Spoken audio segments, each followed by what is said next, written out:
People usually think yam roots are only for dyeing cloth or painting blackboards, growing wild on hills with nobody eating them.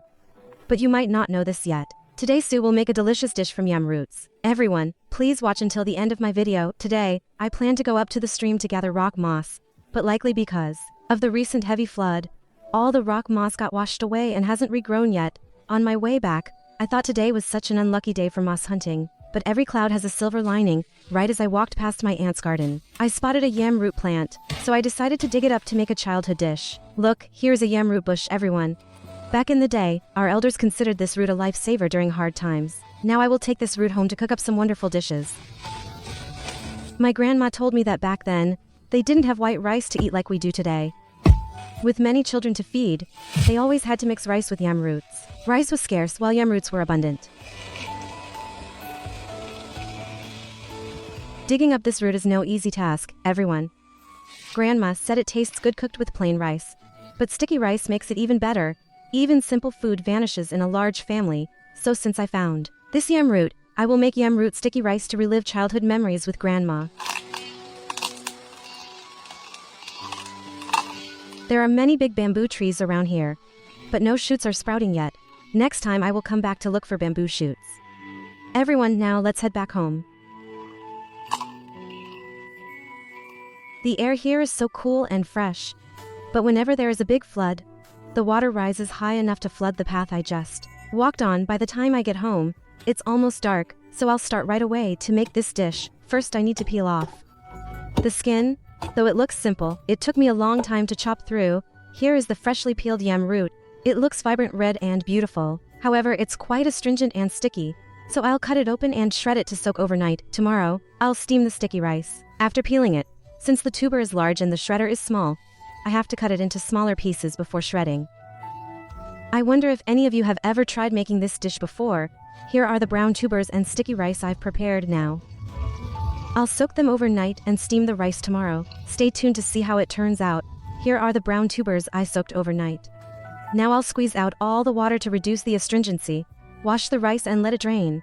Then mix in the brown tuber thoroughly. For this brown tuber, if you want a deeper color, you need to add a bit more, but I'm afraid it will be too bitter, so I'm only adding a moderate amount. After mixing the rice well with the brown tuber, I just pour it into the steamer and put it on the stove. My family still uses this wooden steamer for sticky rice. I feel like steaming rice in this is much better, as the bottom doesn't get mushy like in an aluminum steamer. Looking at this scene, I wonder if anyone experienced a childhood like this. Probably only those from the 80s and 90s generations have lived through this, right? While waiting for the rice to cook, I'll roast some corn to eat. Everyone, my aunt just gave me this corn earlier. Young corn like this would make delicious corn pancakes. But it's been a while since I had roasted corn, so taking advantage of the charcoal stove, I'm going to roast it to eat. I still remember back in the day, I was always eagerly waiting for Tet, so my mom would steam sticky rice and make treats for us. Every time, I would ask her to make a little extra so my siblings and I could satisfy our cravings. Now life is better and food is available anytime, so kids today probably don't look forward to it as much as we used to back then. After a 40-minute wait, my sticky rice is finally cooked. It's soft, fragrant, and vibrant red. Everyone, this batch turned out even better than I expected. This afternoon, my uncle and nephew came over to visit, so I asked them to stay and enjoy the sticky rice with me, because food definitely tastes better with good company. Right now my uncle and nephew are really looking forward to trying my brown tuber sticky rice. I hope it doesn't disappoint them. Now that my sticky rice is ready, I'd like to invite everyone to eat with us.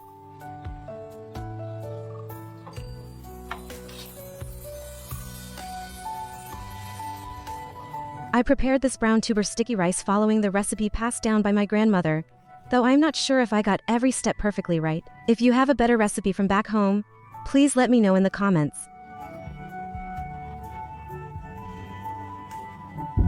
That's it for today's video. See you all in the next one. Speaking of snails, I am sure everyone is quite familiar with them, but stone snails are probably less known to those living in the lowlands. Today, let's join SUU to pick some stone snails and make grilled snails. This is a stream right near Sue's house, with heavy rain making the current quite strong now. Everyone, SUU lives near a Rocky Mountain area, so the place SUU is going to today is not too far from home. On the way here, SUU passed by this cave. Isn't it gorgeous, everyone? But SUU heard from Mom that this place is a bit spiritual. So SUU didn't dare to go deep inside, folks. This is the area where SUU will be looking for snails today. After nearly a year, SUU is back here, wondering if today there will still be any snails left to find. Let's wait and see Sue's harvest today. These snails usually crawl out at night, while during the day they mostly hide under layers of dry leaves. You have to rake away the dry leaves to actually spot them. Look at this, SUU has already found the first snail right here. The feeling of finding that very first snail feels just like getting a gift from mom. Everyone, it seems Sue's test of luck today is turning out quite successful.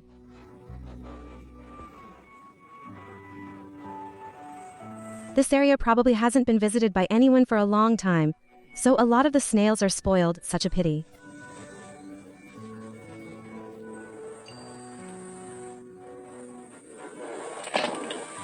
Back then when walking up the hill, SUU saw many of these snails but never dared to pick them for food, thinking they weren't edible. Only later, when visiting Uncle's house, SUU got to try a couple of grilled ones.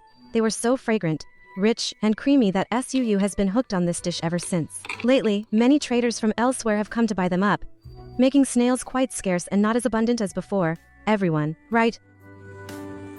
Here SUU stumbles upon this plant. I wonder what people call it in your hometown, but back in Sue's village, it is called the chow plant. This is a fruit deeply tied to the childhood of the 9X generation. Wonder if anyone still remembers it. When picked and boiled for a snack, this fruit tastes extremely delicious and nutty.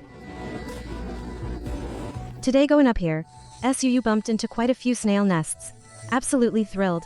Don't wonder why the snails aren't crawling away, because you have to go shining a light at night to catch them crawling out for food. Their main food is leaves, making them very easy to catch. It's usually found in damp soil, under dry leaves, near old tree roots, or around wild elephant ears. Walking through the forest today, I came across so many of these plants, but I actually don't know what they're called. If you know what this plant is called back in your hometown, please let me know. Take a look, everyone, its flowers are really pretty. I got lucky today and caught quite a few snails. It's almost noon now, so time to head back. Here's today's catch. Now I'll pour the snails out and soak them overnight to get rid of all the mud before cooking.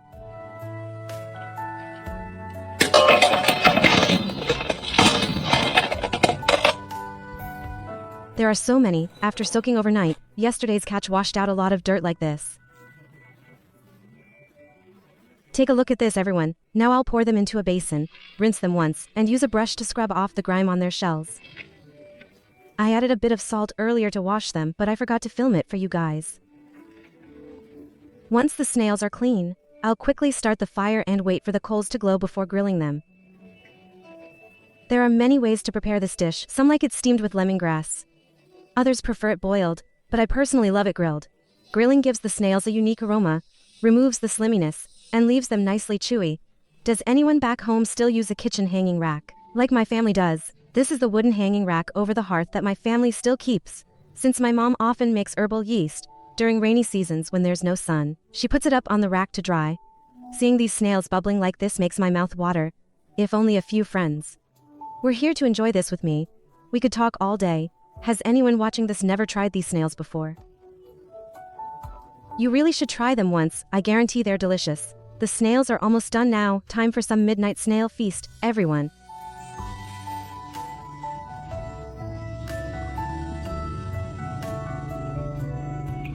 To make this grilled snail dish taste its best, a proper dipping sauce is a must. The ingredients I prepared for the sauce today include: the dipping sauce is made with garlic, chili, lime leaves, a bit of salt, and MSG. Enjoy, everyone.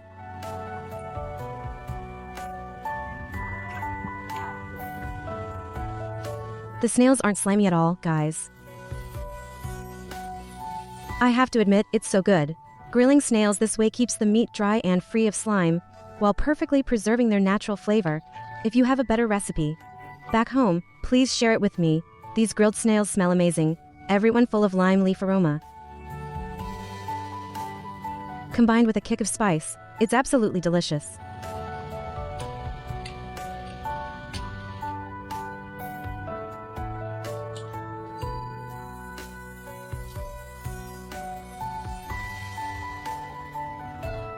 See you all in the next videos. This is a fruit that almost every 80s and 90s kid has tried at least a few times growing up. Today, Join me as I pick and eat some fresh plums right in the garden. Looking at my dipping sauce here, does it have enough flavor for you guys? I invite you all to enjoy these sour and tart plums with me. Eating these sour, tart plums right after waking up will definitely wake you right up. Look at this, do you see how many there are? Here's to everyone, enjoy.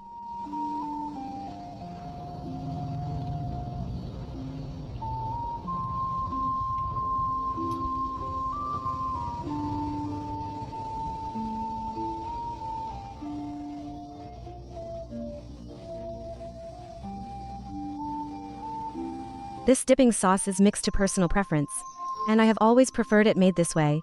These plums I am eating belong to my uncle. He planted this tree long ago, and every year it is loaded with fruit. My older cousins rarely eat them, so they often fall all over the ground. Everyone. These plums are early in the season, so they still taste pretty tart. In about 2 weeks when they ripen, they should be a bit less astringent.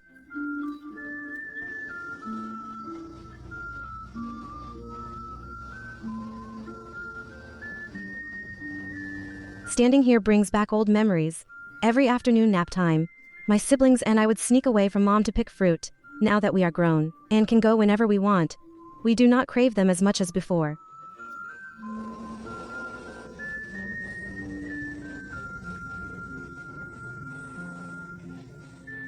I notice people often debate whether this is a plum, but back in my hometown, we call it a rose apple. My dad planted this tree right in front of the house, a tree this small, yet it is completely loaded with fruit. So many have fallen below. Everyone, after just a few days of rain, the ground is covered with them.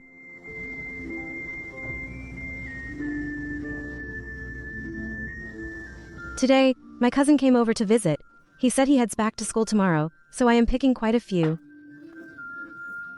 for him to take back as gifts for his friends. Nowadays, everything on the market has preservatives, so only homegrown produce truly gives peace of mind.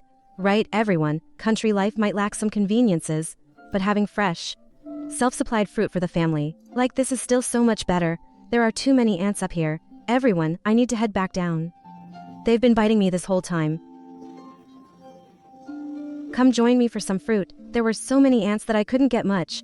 Just this little bit. I need to get down right away. I don't dare stay up in the tree any longer.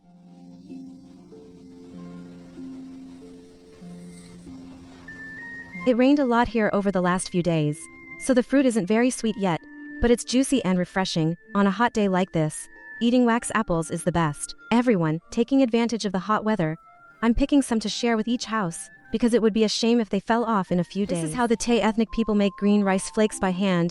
Many of you might not have seen this before. Today, come harvest rice with me to make green rice flakes, and see all the steps required to craft a single batch. In my village, some fields are already golden, but ours is still green. It's probably another 2 weeks before harvest time. Has the rice ripened in your hometown yet? Right here is the sticky rice plot I'm harvesting today for the flakes. I actually came out a bit late, so the grains are turning golden. Now I'll have to carefully pick only the young stalks, as I shared in my first video. This is my harvesting tool. I don't know its standard name, so I'll just call it a rice cutter, if you call it something else. In your hometown, let me know in the comments. To make a delicious batch of green rice flakes that keeps its full flavor, selecting the right rice stalks is crucial. I usually pick stalks that are just beginning to ripen. If they are overripe, the flakes won't taste good. For instance, if a stalk is too ripe, the flakes won't turn out green, but this stalk is too young, still full of liquid milk inside. We should only pick stalks at just the right stage like this. Crafting a batch of flakes requires a lot of effort. Since my village does everything by hand, I had to head out early to finish within the day. A few days ago, my younger sibling called me craving green rice flakes, but they didn't have any sticky rice. So this morning I asked them to come along to help out and speed up the process. Picking stalk by stalk takes a lot of time, so after a while, we only got this much. Now I'm heading home to make the flakes. Lately, the weather alternates between sunshine and rain, and main harvest is near. I wonder if it will keep raining like this when harvest comes. Once home, I plan to thresh the grains with a machine, but since I harvested a small batch, my mother suggested using a bowl. Luckily, my mother and aunt helped out this afternoon. Otherwise the two of us couldn't have finished by tonight. Making a batch of rice flakes takes some hard work, but sitting together and chatting like this makes it all worth it. After a while of steady work, I'm done threshing. And now I'll winnow the grains before moving to the next steps. Once the grains are separated, I'll pour them into a pan. To roast them, stirring constantly so they don't burn. I notice that in many places, people boil the rice first. As for me, I'm just following my mom's advice. Do people in your hometown still make young green rice by hand like this? She told me that when the grains are dry and start popping like this, they're fully roasted.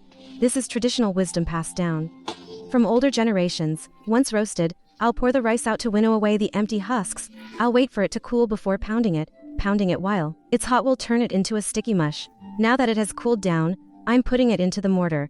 Where I live, people still use traditional stone mortars for pounding. If your hometown has a faster method, please let me know. Pounding the rice is probably the hardest part, as it requires quite a bit of strength. The rice needs to be divided into small batches so it's pounded evenly and stays soft. My uncle and I have to be in sync here, otherwise our pestles will hit each other. And just like that, the first batch is done. Now I'll scoop it out to winnow away more husks before putting it back into the mortar for a second round of pounding. Making a batch of handmade green rice is definitely no easy task, but getting a delicious, fragrant batch like this makes it all worth it, don't you think? After 8 hours, my batch of green rice is finally finished. Here is the final result.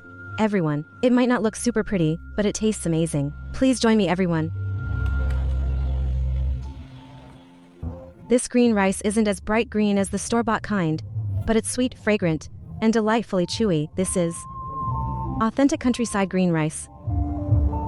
If you ever get the chance, try making it my way to see how the taste compares to store-bought ones. My video ends here. Thank you everyone so much for watching all the way through.